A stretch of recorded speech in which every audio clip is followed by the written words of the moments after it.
Hello दोस्तों, आपका इस आई एस सर्वोदय में स्वागत है। मैं नीतीश कुमार। आज हमारा 13 अप्रैल 2023 है। 13 अप्रैल आज के जो इंपॉर्टेंट न्यूज़ होगा आप लोग के सामने डिस्कस करेंगे।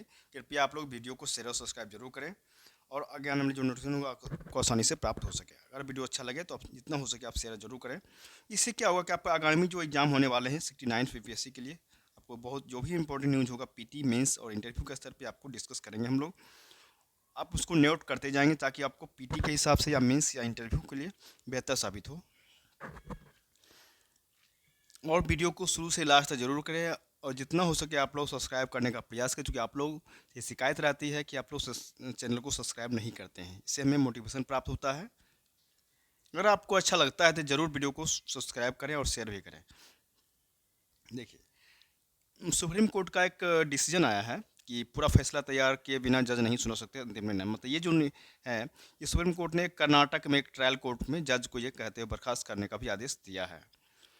उन्होंने वहाँ पे एक आदेश दिया है कि न्यायिक जो अधिकारी हैं पूरा फैसला किए या लिखवाए बिना खुली अदालत में अंतिम निर्णय नहीं सुना सकता। सुप्रीम कोर्ट ने यह आदेश जो है कर्नाटक हाई कोर्ट के रजिस्ट्रार जनरल द्वारा दाखिल याचिका पर दिया है। जिन्होंने क्या किया था कि उन्होंने जो है अपना जज की जो बहाली हुई थी उसमें संबंधित कर्नाटक हाई कोर्ट की खंडपीठ के फैसले को चुनौती दी थी। हाईकोर्ट को खंडपीठ ने उसकी पूर्ण पीठ द्वारा जज की बर्खास्तगी के आदेश को रद्द कर दिया। जस्टिस वी रमन सुब्रमण्यम और जस्टिस पंकज मित्तल की पीठ ने गंभीर आरोपों पर लीपापोती के लिए कर्नाटक हाईकोर्ट को फटकार लगाई है। कहा ये भी बोला गया है कि जज का आचरण अस्वीकार है। पीठ ने यह भी कहा है कि यह सही है कि कुछ आरोप न्यायिक फैसलों को निर्णय लेने के न्यायिक सक्रिय संबंधित हैं, वे बिना किसी और चीज़ के विभागीय कार्रवाइयों का आधार नहीं बन सकते। देखिए, पंचायत पुरस्कार दिया गया है। इस मामले में देखें तो ये आपको पीटी का क्वेश्चन बनेगा। इसको आप नोट कर सकते हैं किस राज्य को मिला है और किस राज्य को नहीं मिला है। तो देखा जाए तो गांव के सतत विकास के लक्ष्य की ओर दौरे में बड़े राज्य हाँफते नजर आ रहे हैं। मतलब 9 लक्ष्य हैं इसमें पूरा करना होता है। तो 9 लक्ष्यों को अलग अलग श्रेणी में बांटकर पंचायती राज मंत्रालय ने प्रतिस्पर्धा जो कराई थी उसमें अतिरिक्त जो पिछड़ गए हैं। इसमें देखा जाए तो 13 जो है सो पुरस्कार जीतकर तेलंगाना देश में अव्वल रहा। तो 8 पुरस्कारों के साथ उड़ीसा दूसरे स्थान पर रहा। मध्य प्रदेश, राजस्थान, गुजरात और बिहार और पंजाब जैसे बड़े राज्य खाली हाथ रह गए। मतलब इसको कोई पुरस्कार नहीं मिला। सर्वाधिक पंचायतों वाले उत्तर प्रदेश का भी सिर्फ 2 पुरस्कार ही मिला है। देखा जाए उत्तर प्रदेश को 2 पुरस्कार मिला है। अगर आगे देखें तो कौन सा राज्य जो है पहला स्थान पर रहा? तेलंगाना, दूसरा में उड़ीसा, तीसरा महाराष्ट्र, चौथा केरल, पांचवा के जम्मू कश्मीर। यहाँ पे कौन कौन सा लक्ष्य था इसको जानेंगे हम। तो सतत विकास की 9 थी। एक था आपको गरीबी मुक्त व बेहतर आजीविका वाले गांव, स्वस्थ गांव, बाल हितैषी गांव, पर्याप्त जल वाले गांव, स्वच्छ एवं हरित गांव, बुनियादी संरचना वाले गांव, सामाजिक रूप से सुरक्षित गांव, सुशासन वाले गांव, महिला हितैषी। ये सब सारी चीज़ें ये लक्ष्य दिया गया था, इसमें पूरा करना था। तो इसमें से ये सारे राज्य पार किए हैं, बाकी और सभी राज्य जो हैं बड़े बड़े राज्य नहीं पार कर पाए, तो लक्ष्यों को पूरा नहीं कर पाए। कहने का मतलब ये था। देखा जाए आगे का जो हमारा आर्टिकल है ये आपका जेलेंस्की ने कहा गया है कि जेलेंस्की ने भारत से मदद के लिए मोदी को लिखा पत्र। मतलब रूस के साथ युद्ध की विवशता झेल रहे यूक्रेन के राष्ट्रपति जो हैं व्लादिमीर जेलेंस्की ने प्रधानमंत्री मोदी के एक लेटर लिखे हैं। भारत की यात्रा पर आए हैं यूक्रेन की प्रथम उप विदेश मंत्री मिलायन जापरोवा ने राष्ट्रपति जेलेंस्की का पत्र विदेश राज्य मंत्री मीनाक्षी लेखी को सौंप दिया। जापरोवा जो है 3 दिनों की यात्रा पर 10 अप्रैल को भारत आई थी और इस दौरान उन्होंने विदेश मंत्रालय में दो दौर से बातचीत हुआ है। 2 दौर से बातचीत हो चुका है हमारा। आगे देखें तो भरसक सितंबर 2023 को G20 शिखर सम्मेलन के लिए भारत राष्ट्रपति जेलेंस्की को भी आमंत्रित करें। जानकारों के मुताबिक भारत ने इस बारे में अभी तक कोई वादा नहीं किया है। मतलब सितंबर 2023 में जो G20 की शिखर सम्मेलन होने वाला उसमें लिए भारत जो है राष्ट्रपति जेलेंस्की को भी आमंत्रित करें, इसके लिए कि उन्होंने बात कही गई है।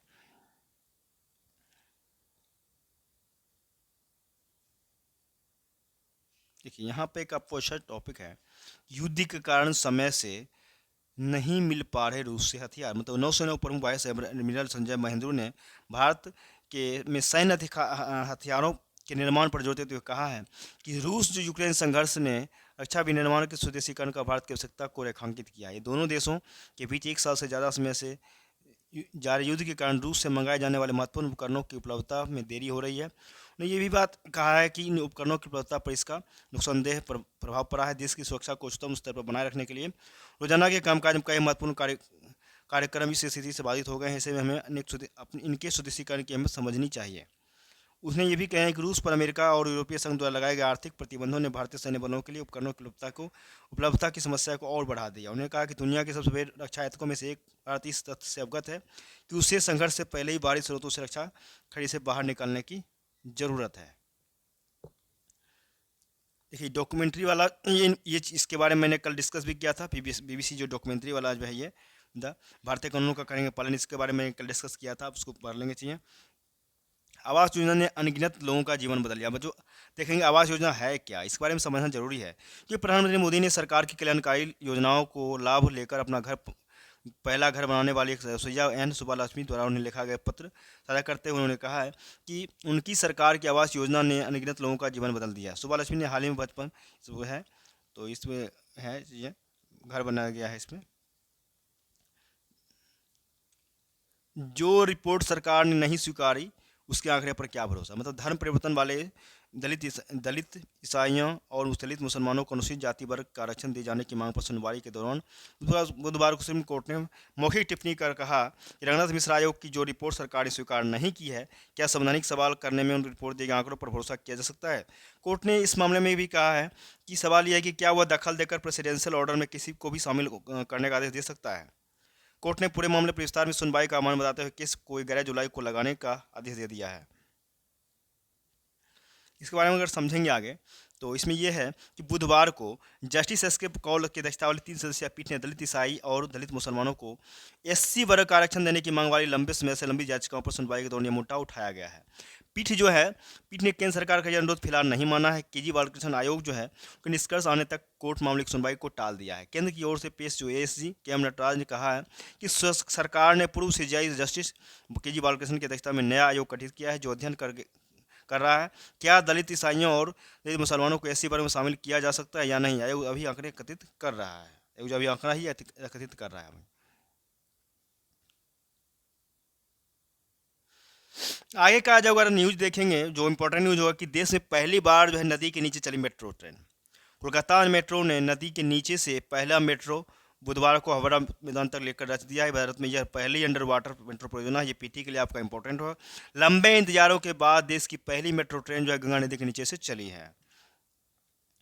इसके बारे में देखेंगे चाहिए और इसको थोड़ा सा डिस्क्राइब कर लें क्या है देखेंगे। इसके बारे में यहाँ पे है कि 520 मीटर लंबी है ये सुरंग, 1.4 मीटर मोटी है सुरंग की मोटी से है सुरंग और हावड़ा से 45 सेकंड में पूरी होगी। हावड़ा से कोलकाता के बीच दूरी। पानी के नीचे बनी सुरंग से होकर गुजरेगी मेट्रो। 5.8 मीटर है पानी के नीचे डाले गए टनल का व्यास और 20 करोड़ प्रति किलोमीटर का खर्च सुरंग बनाने में खर्च हुआ है और 4.8 किलोमीटर की दूरी तय होगी ट्रायल रन के दौरान।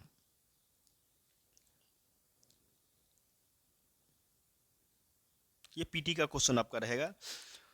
आगे चलेंगे तो देखिए अंतरिक्ष में युद्ध यानी संचार, नेविगेशन की निगरानी समेत कई सेवाओं पर खतरा है। कहा जा रहा है कि वार एंड स्पेस यानी अंतरिक्ष में युद्ध। वैसे तो वर्ष 2010 में यह शब्द प्रचलन में आया था। अमेरिका, रूस और चीन इसको लंबे समय से सक्रिय है, लेकिन अब दुनिया का हर देश लेकर सतर्क हो गया है। मंगलवार को भारत के chief of defence CDS general Anil Chauhan ने भी इसका उल्लेख करते हुए कहा कि भविष्य में युद्ध जमीन, वायु और समुद्र के साथ अंतरिक्ष में भी लड़े जाएंगे। भविष्य की चुनौतियों को देखते हुए भारत ने अपने प्रयासों को व्यापक बनाने की जरूरत है। कहा गया है कि किस देश के कितने सैटेलाइट है। 3433 यूएस का है, 541 चाइना का है, 172 रूस का है, 1319 सौंफ देश का है और 100 से ज़्यादा सैटेलाइट लॉन्च किए हैं भारत ने भी। युद्ध हुआ तो पहला टारगेट मिलिट्री सैटेलाइट यानी किसी भी सेना का संचार तंत्र तबाह हो सकता है। मतलब अगर अंतरिक्ष में युद्ध होता है तो सबसे पहले मिलिट्री सैटेलाइट को निशाना बनाया जाएगा। मिलिट्री सैटेलाइट से किसी भी देश की सेना को युद्धपोत, लड़ाकू विमान और हथियारों और ड्रोन के लोकेशन की भी जानकारी मिलती है।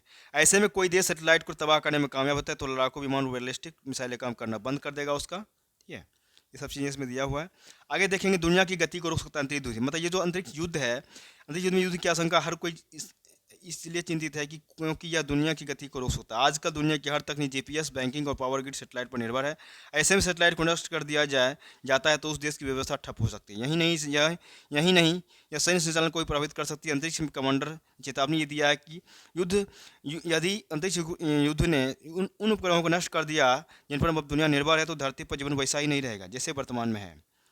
अगर देखा जाए अमेरिका पहला देश है जिसने एंटी सेटेलाइट हथियार बनाया है। मतलब अमेरिका, रूस और चीन की भी सफलतापूर्वक अपनी क्षमता का परीक्षण कर चुके हैं। अमेरिका वो पहला देश था जिसने एंटी सेटेलाइट हथियार बनाया था। यह हवा से लॉन्च करी गई बैलिस्टिक मिसाइल थी। इसका नाम था बोल्ड ओरियन। अमेरिका के पास मौजूद अंतरिक्ष में सेटेलाइट को निशाना बनाने वाली मिसाइलें इतनी ताकतवर है कि वह अंतरिक्ष में काफ़ी दूर सेटेलाइट को भी अपना शिकार बना सकती है। इसके अलावा अमेरिका एंटी सेटेलाइट मिसाइल का अपने डिफेंस सिस्टम के साथ भी तैनात कर सकता है। अगर देखा जाए भारत की अगर बात करें तो वर्तमान में भारत के पास एंटी सैटेलाइट मिसाइल के लिए पृथ्वी एयर डिफेंस पैड सिस्टम है। प्रद्युमन बैलिस्टिक मिसाइल इंटरसेप्टर के नाम से जाना जाने वाला यह सेक्टर सिस्टम एटमॉस्फेरिक पृथ्वी के वातावरण के बाहर ऑस्मोटिक के वातावरण पर लक्ष्य पर हमला कर सकता है। भारत के विज्ञानियों ने पुराने मिसाइल सिस्टम को भी अपग्रेड कर उसमें से कई एलिमेंट जोड़े हैं। इसका मतलब यह है कि भारत में पहले से मौजूद सिस्टम को ऑपरेट कर 3 स्टेज वाला मिसाइल बनाया गया था। भारत के एंटी सेटेलाइट मिसाइल 75 से 6126 किलोमीटर प्रति घंटा रफ्तार से सेटेलाइट बढ़ती है। ये चीज़ दिया हुआ है। आगे चलेंगे, देखिए इकोनॉमिक्स पेज पर हम चलेंगे। इकोनॉमिक्स पेज पर जाएंगे। महंगाई की अगर देखा जाए तो 15 महीनों में कहा जा रहा है कि निचले स्तर पर आई महंगाई। मतलब मार्च में खुदरा महंगाई दर 5.66% पहुंची। खाद्य वस्तुओं की खुदरा कीमतों में आई, मतलब कमी आई, नरमी आई है। मतलब कहने का मतलब ये है कि 5.66% थी दिसंबर में 2021 में महंगाई, 6.44 थी फरवरी में खुदरा महंगाई। ठीक है, तो इसके बारे में देखेंगे तो आपको दलहन में इतना था 4.33, अंडा 4.41, फल 7.55, फ्यूट एवं लाइट 8.9%, कपड़े फुटवेयर 8.18, तैयार भोजन स्नैक्स 4.64। फरवरी में उत्पादन में बढ़ोतरी हुआ है आपको। प्राइमरी गुड्स में 6.8%, इंटरमीडिएट गुड्स में -0.3%, consumer -4.0, consumer non durable 12.1%, capital goods में 10.5%। ये सब चीज़ें मतलब फरवरी के औद्योगिक उत्पादन पिछले साल फरवरी के मुकाबले में 5.6% की बढ़ोतरी दर्ज की गई है। इस साल जनवरी में औद्योगिक उत्पादन में पिछले साल की तुलना में 5.5% का इजाफा हुआ था। फरवरी में मैन्युफैक्चरिंग जो है 4.9% का इजाफा हो रहा है, जो रोजगार के लिए काफ़ी महत्वपूर्ण है। सरकारी आंकड़े के मुताबिक अगर देखा जाए तो फरवरी में खनन के उत्पादन पिछले साल के मुकाबले में 4.6%, तो बिजली के उत्पादन में 8.2% की बढ़ोतरी हुआ है। इस साल की अगर अवधि में देखा जाए कैपिटल गुड्स में 10.5%, मतलब 10.5% की बढ़ोतरी दर्ज किया गया है। अगर 6% रहेगी वृद्धि, भारत की वृद्धि दर रहेगी। यूएन का कहना है कि संयुक्त राष्ट्र ने भारत की आर्थिक वृद्धि दर इस साल 6% रहने का अनुमान लगाया है। पिछले वर्ष यह 6.6% रही थी। संयुक्त राष्ट्र व्यापार और विकास सम्मेलन अंगटाड ने बुधवार को जारी अपना व्यापार एवं विकास एक रिपोर्ट जारी की। उसमें वैश्विक वृद्धि दर 2023 में घटकर 2.1% रहने का अनुमान लगाया है, जबकि सितंबर 2022 में इसके 2.2% रहने का अनुमान लगाया गया था। केंद्रीय वित्त मंत्री सीतारमण ने अंतर्राष्ट्रीय मुद्रा कोष IMF की प्रथम प्रबंधन गीता गोपीनाथ के साथ बैठक में ऋण संकट और अन्य मुद्दों पर चर्चा किया है। सीतारमण IMF और विश्व बैंक की द्विवार्षिक संगत बैठक में भाग लेने यहाँ एक उच्च स्तरीय भारतीय प्रतिनिधिमंडल की अगुवाई कर रही हैं। इसको आप जरूर देख लें। क्या है कि स्मार्ट कार्ड में सुरक्षित नहीं है आपका पासवर्ड, इसको आप जरूर देख लें। ये आपके लिए बहुत इंपॉर्टेंट है। जितने भी आजकल तो ज़्यादातर स्मार्टफोन यूज हो रहा है, इसके बारे में बहुत ही अच्छा आर्टिकल दिया हुआ है, समझ लें। बहुत ही समझने टॉपिक, अच्छा टॉपिक है ये। देखिए यहाँ पे है आपका कि IMF ने पाकिस्तान की विकास दर का अनुमान घटाकर 0.5% किया है। मतलब नकदी संकट के चलते पाकिस्तान की आर्थिक हालत दिनों दिन होती जा रही है, इसलिए उसके दिवालिया होने का खतरा बढ़ गया। अंतर्राष्ट्रीय मुद्रा कोष ने वर्तमान वित्तीय वर्ष में पाकिस्तान की आर्थिक विकास दर का अनुमान 2% से घटाकर 0.15 इतना कर दिया गया है। इसको आप समझेंगे। देखिए एक चीज़ आपका है कि चीन में H3N8 वायरस का पहली मौत हुआ है। WHO क्यों कहना है ये, क्योंकि ये PT का क्वेश्चन बन सकता है कि कहाँ पे पहली मौत हुई थी। तो चीन में एवियन इन्फ्लुएंजा H3N8 वायरस से पहली मौत दर्ज की गई। विश्व स्वास्थ्य संगठन ने बुधवार को जानकारी दिया है। ठीक है, इस बात को देख लेंगे चीज़ें, PT के लिए इंपॉर्टेंट होगा ये चीज़ें। तो चलते हैं आगे, और इसको भी आप देख लेंगे कि ये चीज़ को मैंने डिस्कशन कर चुका है पहले भी, कि गेमिंग जो है उस पर लगेगी लगाम लगाने पर कार्रवाई करने की बात चल रही है। इसमें देश में इंडिया ने अभी IPL चल रही है। आपने ये भी गौर किया हुआ कि IPL मंचों के दौरान कई गेमिंग प्लेटफॉर्म टीम बनाकर खेलने पर लाखों करोड़ रुपये जीतने का लालच दे रहे हैं। गेम में खेलने के लिए पहले पैसा लगाना पड़ता है या क्या हम स्वयं के जोखिम पर होता है, जोखिम उठाना पड़ता है। हालांकि सरकार अब इस तरह पर पैसा लगाने या सट्टेबाजी वाले गेम पर लगाम लगाने की तैयारी में है। केंद्रीय सूचना प्रौद्योगिकी राज्य मंत्री जो है हमारे राजीव चंद्रशेखर ने पिछले दिनों सेल्फ रेगुलेटेड ऑर्गेनाइजेशन SRO का एक प्रारूप जारी कर दिया है। इसमें यह है कि आपको ऑनलाइन गेमिंग गतिविधियों से जुड़े कई SRO बनाए जाएंगे। लोगों को गेमिंग की लत वित्तीय नुकसान और वित्तीय धोखाधड़ी के जोखिम से बचाने के लिए SRO की रूपरेखा प्रकाशित करनी होगी। इस पर ये चीज़ें चल रही है। अब देखेंगे इसमें, इसके बारे में समझेंगे। गेमिंग से हो सकते हैं नुकसान। ये क्या नुकसान होता है? फ्री वर्जन वाले गेम से मालवेयर और वायरस का खतरा है। साइबर क्रिमिनल कर सकते हैं आइडेंटिटी की चोरी। गेम के लिए समान लॉगिन और पासवर्ड का उपयोग करते हैं तो हो सकती है इसकी चोरी। फ्री गेम ऐप से हैकर्स को कर सकते हैं डाटा की चोरी। चैटिंग के दौरान फिशिंग ईमेल से लुभाने की होती है कोशिश। डाटा का उपयोग साइबर बुलिंग के लिए किया जा सकता है। ऐसे बचेंगे कैसे? हमेशा मजबूत पासवर्ड बनाएंगे। टू फैक्टर आर्थिक ऑथेंटिकेशन का उपयोग करें। निजी जानकारियों को बचा कर रखें। अनधिकृत स्रोत से ऐड ऑन, चीट कोड आदि को डाउनलोड करें। छिपे शुल्क के बारे में जानकर लें। सॉफ्टवेयर को अपडेट करना न भूलें। VPN की मदद से गेम को डाउनलोड और खेलने से बचें। और क्या है बाजार? भारत में लगभग 40 करोड़ लोग ऑनलाइन गेम खेलते हैं। भारतीय मोबाइल गेमिंग इंडस्ट्री में 2025 तक $5 अरब तक पहुंचने की उम्मीद है। 2017 और 2020 के बीच देश में गेमिंग इंडस्ट्री में 38% की CAGR में बढ़ोतरी हुआ है। पिछले 2 वर्षों में भारत में गेमिंग के लिए भुगतान करने वाले यूजर्स का अनुपात दुनिया में सबसे तेज गति से बढ़ा है। मोबाइल गेमिंग रिपोर्ट अगर देखा जाए 2022 के मुताबिक अगर देखेंगे तो ऑनलाइन गेम खेलने वालों में उत्तर प्रदेश के लोग सबसे आगे हैं। इसके बाद महाराष्ट्र, राजस्थान, बिहार और बंगाल का स्थान है। इस बात को बहुत ही ध्यान देना जरूरी है। चलिए तो आगे देखें।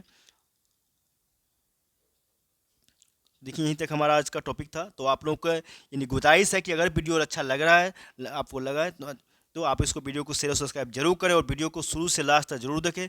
जिन्होंने भी तैयारी करना चाह रहे हैं 69 का आगे आगामी एग्जाम जो भी एग्जाम देंगे उसके लिए बहुत ही इंपॉर्टेंट होगा ये। इसको चैनल को शेयर और सब्सक्राइब जरूर करें ताकि हमें भी मोटिवेशन प्राप्त होती है और आपको भी नोटिफिकेशन प्राप्त होगा आगे का भी। तो इसलिए वीडियो को शेयर और सब्सक्राइब जरूर करें। तब तक चलिए हम तब तक मिलते हैं नेक्स्ट सेशन के लिए। तब तक के लिए बहुत बहुत धन्यवाद।